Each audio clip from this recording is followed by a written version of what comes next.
بسم اللہ الرحمن الرحیم۔ السلام علیکم ورحمۃ اللہ وبرکاتہ۔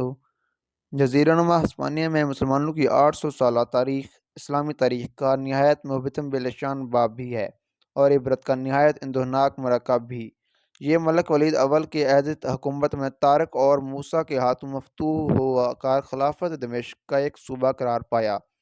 خلافت بنو امیہ کے زوال کے بعد جب خلافت عباسیہ کا عروج ہوا تو عبد الرحمن نامی ایک اموی شہزادہ عباسیوں کے ہاتھوں قتل عام سے کس طرح بچ کر مشرق سے بھاگ کر باکمال پریشانی و سرگردانی اندلس ہسپانیہ پہنچا اور وہاں مخص اپنی ذاتی مردانگی و فرزانگی سے ایک آزاد سلطنت قائم کر لی۔ عظیم الشان تہذیب کے وطن سے یورپ کے نشاط ثانیہ کی ولادت ہوئی۔ عبد الرحمن کی اولاد میں 8ویں تاجدار عبد الرحمن ثالث نے خلیفہ کا لقب اختیار کیا۔ 10ویں صدی ہجری میں خلافت اندلس کا آفتاب نصف النہار پر پہنچ گیا اور اس عظیم الشان سلطنت کا دارالخلافہ کرتبہ دنیا کا ایک گوہر آبدار بن گیا۔ صدی مذکورہ میں تمام یورپ اور افریقہ کی عنان سیاست اس شہر کے ہاتھوں میں رہی۔ یہ حیرت انگیز سلطنت اپنے زمانے کا عجوبہ تھی اور اس کی طاقت سے تمام دنیائے مسیح کانپ اٹھتی تھی۔ اس کا 1000 سے زیادہ تجارتی جہازوں کا بیڑا دنیا کے تمام سمندر پر قابضانہ تصرف رکھتا تھا اور دنیا بھر کی دولت اس ملک میں سمٹ آئی تھی۔ خلفۂ قرطبہ کے علوم و فنون کے اس فراخ دلی سے قدردانی کہ ایک خزانہ شاہی ان کے لیے جنگ تناؤ ہو گیا۔ ہر کمال را زوال کی مصداق کے سلطنت کو بھی اس بسودگی نے آن دبایا جو ہر سلطنت کا حصہ ہوا کرتی تھی۔ دولت و حشمت کے بہتات سے کیا اہل دربار اور کیا عوام الناس اپنے اخلاق کریمہ کو زندہ نہ رکھ سکے اور عیش پرستی و نشو و فجور میں مبتلا ہو گئے، یہاں تک کہ 11ویں صدی کے ربیع الاول میں خلافت قرطبہ اپنی عمر طبی کو پہنچ کر ختم ہو گئی۔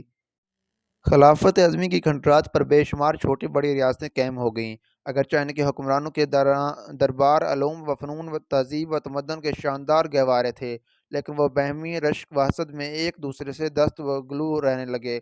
ان خانہ جنگیوں نے عیسائیوں کے مفاد پر بڑی تقویت پہنچائی اور ان کو بازیافت اندلس کا پیغام خیال پیدا ہوا۔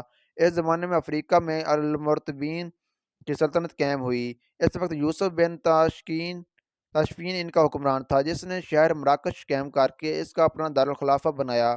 اس نے اندلس آ کر زلاقہ کے مقام پر ایک فیصلہ کن مراکہ میں عیسائیوں کو فاش شکست دی، جس کی وجہ سے اندلس میں مسلمانوں کا قیام بقدر 400 سال کے بڑھ گیا، مگر یوسف کے مراکش واپس ہوتے ہوئے ملاک عبدالطاف میں عیش و طرب پڑ گئے اور اپنے تاج و تخت کو برقرار رکھنے کے لیے یوسف کے مقابلے میں الٹا عیسائیوں کی مدد کرنے کے لگ گئے۔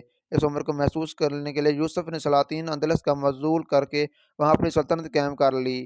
المرتبین نے اندلس کا تقریباً 50 سال حکومت کی، لیکن یہ پورا زمانہ اندلس میں خانہ جنگی میں صرف ہوا، یہاں تک کہ افریقہ میں ایک اور سیاسی انقلاب رونما ہوا اور سلطنت مرابطین الموحدین ہاتھوں زیر و وزیر ہو گئی۔ الموحدین کی سلاطین نے بھی اندلس پر تقریباً اسی 80 سال حکومت کی۔